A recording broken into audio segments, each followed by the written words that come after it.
Know your company में आज हमारे साथ बातचीत करने के लिए नेल्को की मैनेजमेंट मौजूद हैं। तीसरी तिमाही में नेल्को का मुनाफा करीब 23% बढ़ा है। वहीं आय 12% के आसपास के उछाल के साथ करीब 183 करोड़ रुपए पहुंच गई है। बीटा 6.5% बढ़ा है। हालांकि मार्जिन में थोड़ा सा दबाव है। नंबर्स पर, एक्सपेंशन प्लान पर बातचीत करने के लिए कंपनी के सीईओ और एमडी प्रदीप नाथ सर हमारे साथ मौजूद भी हैं। प्रदीप सर नमस्कार, स्वागत है कार्यक्रम में। सबसे पहले तो नंबर्स इस बार के जो थे उसमें सेल्स फ्रंट पर तो एक अच्छी ग्रोथ देखने को मिली, हालांकि थोड़ा सा मार्जिन सबड्यूड रहे हैं। सो क्या ओवरऑल क्वार्टर की सिचुएशन रही, कैसे सिनेरियो देखने को मिले, क्या ग्रोथ ड्राइवर रहे इस क्वार्टर के नंबर्स में? थैंक यू, शुक्रिया आपने मुझे बुलाया यहाँ पर। सुमित साहब, ये क्वार्टर तो काफी अच्छी है, but the quarter has been very good for us, the third quarter. आपने ठीक ही बताया कि आपका growth has been good. I think last year इसी टाइम पे आपसे बात किया था और मैं भी आपके कुलीग से बात किया था। तब से अब तक हमारा revenue has gone up by 12%, profit have gone by 30%. So on a year-on-year basis, for the same quarter, we've grown by 30%. So that's a very healthy growth that we see. Sequentially also, our growth was 9% over last quarter in terms of revenue. The profit have also grown by 25%. So I think that's the other thing, sequentially. So ये दोनों अगर देखेंगे तो I think our business is in a very healthy trend at the moment. And this has happened because अपने जितने orders हैं, अपने जितने contracts हैं, both for enterprise, maritime, aero, so we're doing good in all the sectors, and that is what has led to the more healthy profits for the company. तो Pradeep sir, थोड़ा सा margins को लेके इस बारी प्रेशर आता हुआ दिखाई पड़ा है। अगर क्यू ऑन क्यू बेसिस पर देखें तो फिर भी एक बार को सबड्यूड साइड पर है, लेकिन वाई वाई थोड़ा ज़्यादा प्रेशर था। सो कैसे रीड कर रहे हो आप मार्जिन की पिक्चर को, क्या की वजह थी उसकी?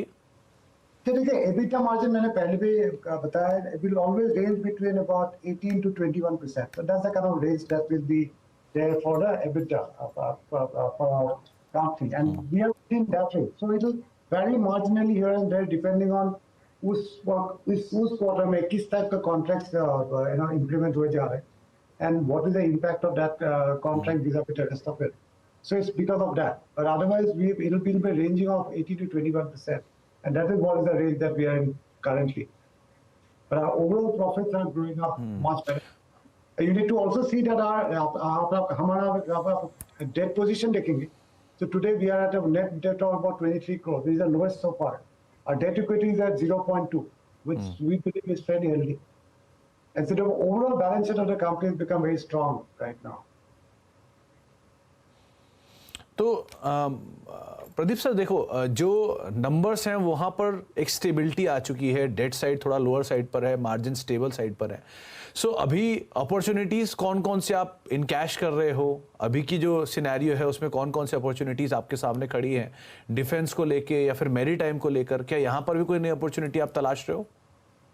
या देखिए, we are working on all the three sectors: enterprise, the maritime communication, as well as aircraft communication. So we all three of them. So हमारा जो the focus है ये तीनों ही सेक्टर में है, and the growth that we see will be coming from all three of them. In the short term, more from the enterprise and maritime, and in the long term from the aero IFC. I think this is how we see the growing enterprise. Maybe there are काफी sectors हैं, be it your ATM business, oil and gas, exploration, the education business, government projects. They all are in a different phases of being closed, and we'll see some traction happening from this quarter onwards. On the maritime, again, we are doing business in sectors, be it cruise, be it the commercial vessels, be it the energy vessels. We are doing in all of them. So overall, we see the orders coming across multiple sectors.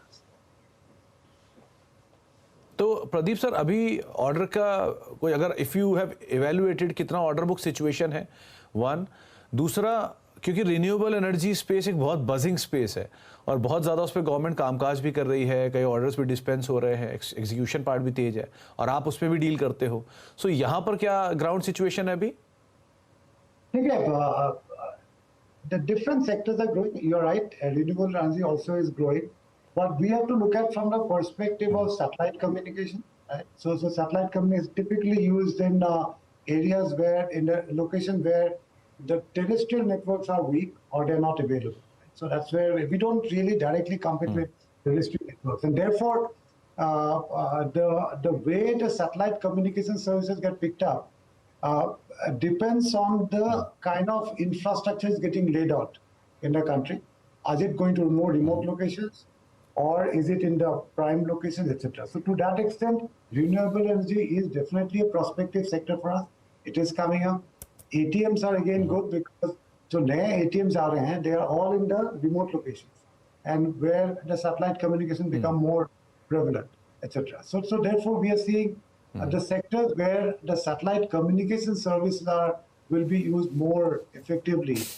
Those sectors we are seeing them to be growing in the near future, and therefore we believe that satellite communication have large market. तो Pradeep sir, going forward क्या expect करके चलूं, क्योंकि financial inclusion government बहुत ज़्यादा focus कर रही है और इस फाइनेंशियल इंक्लूजन में कई सारे रिमोट एरियाज़ को वो टच बेस भी करेगी, तो क्या उन एरियाज़ के लिए फाइनेंशियल मार्केट से अच्छे ऑर्डर्स एक्सपेक्ट कर सकते हैं, वन? और दूसरा डिफेंस को लेकर कोई यहाँ से आप कुछ कहना चाहो इसके ऊपर, क्या यहाँ पर कुछ कामकाज हो रहा है या फिर ज़्यादा बेटर ऑर्डर आ रहे हैं? As far as financial inclusion is concerned, therefore, going to more remote location, you are absolutely right. There's a lot of work happening on that. We will see more traction happening on that. वो होगा. As far as defense is concerned, yes, there are a lot of discussions happening. But as of today, the defense normally has their own satellites and their own capacities, and they do that kind of a solution. But हमारी कोशिश ये है कि we will do more business in defense going forward. But apart from this, there will be rural connectivity. The government जो चाहते हैं that to have more connectivity into all the remote locations, and that is another area where the satellite communication will play a bigger role going forward, because it will become not so economical to lay fiber in the very remote location, and that is where satellite communication will come into play. So you'll see some of this playing out in the next few quarters from now.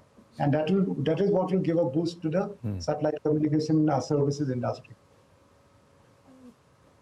Okay sir, Amazon भी अपनी जो application है satcom licence को लेकर उसे finalise कर रहा है इंडिया में, क्या कुछ कंपटीशन इससे हम एक्सपेक्ट कर सकते हैं कंपनी के लिए? और ओवरऑल इंडिया का जो सैटकॉम लैंडस्केप है वहाँ पर किस तरह की अपॉर्चुनिटीज़, किस तरह के रेगुलेशंस, किस तरह के इश्यूज आप फेस कर रहे हो या फील कर रहे हो? देखिए, there are 2-3 things. एक तो ये है कि when you talk of Amazon, we are talking of a LEO satellite. There's a low Earth orbit satellite. What we are currently using is a geo satellite services. As a service provider, as a satellite communication service provider, we are agnostic whether it is a geo satellite, a geostationary satellite, or a LEO satellite. Right? So we will use the LEO satellite to offer services to our customer as and when they become available in the country. Even in geostationary satellite, we are using multiple satellites as and when new satellites are coming. There are a lot of new technology development happening even on geo satellites. So our position is that with new types of satellites being available in the country, हम हर एक satellite में capacity लेंगे and will offer the most optimal service for our customers. So that is where we are looking at. The regulation is becoming more progressive. The satellite, there has been a new space policy which was announced some time back. Now the new telecom bill has also come. They've been all positive for the satellite communication industry. And therefore we feel that the more avenues are getting opened up for satellite communication services going forward. So overall, therefore, if I were to look at from satellite communication perspective, situation काफी अच्छी है. Market is likely to grow. The regulations are improving, and the new satellites coming in, and therefore the more capacities will be available, newer types of capacities will be available. So overall, it will be very positive for the satellite communication industry. तो Pradeep sir, ये जो आपने telecom bill की चर्चा की, ये telecom bill किस तरह से शेप अप करेगा आपकी इंडस्ट्री को? क्या बेनिफिट आप एक्सपेक्ट कर सकते हो, ना हम लोग एक्सपेक्ट कर सकते हैं इस टेलीकॉम बिल से, और कंपनी के लिए कितने एवेन्यूज खुलेंगे इससे? One is telecom. Telecom bill ka, I think one of the main thing was about whether the satellite spectrum should be administratively allocated or auction. So our industry का कहना ये है that like globally जैसे होता है that it should be administratively allocated the way it has been done so far. But for last 2 years or maybe more, there's been a lot of talks about whether it will be auction or it will be administratively allocated. So the biggest advantage or biggest benefit that we see as a satellite communication industry is that it has been clarified that satellite spectrum would be administratively allocated. So that's the biggest thing that we see. From a new space policy, there are a lot of avenues getting opened up. It has become easier to get capacity on newer satellites. Foreign satellites can come in as well as Indian satellites can come. Newer technologies can come.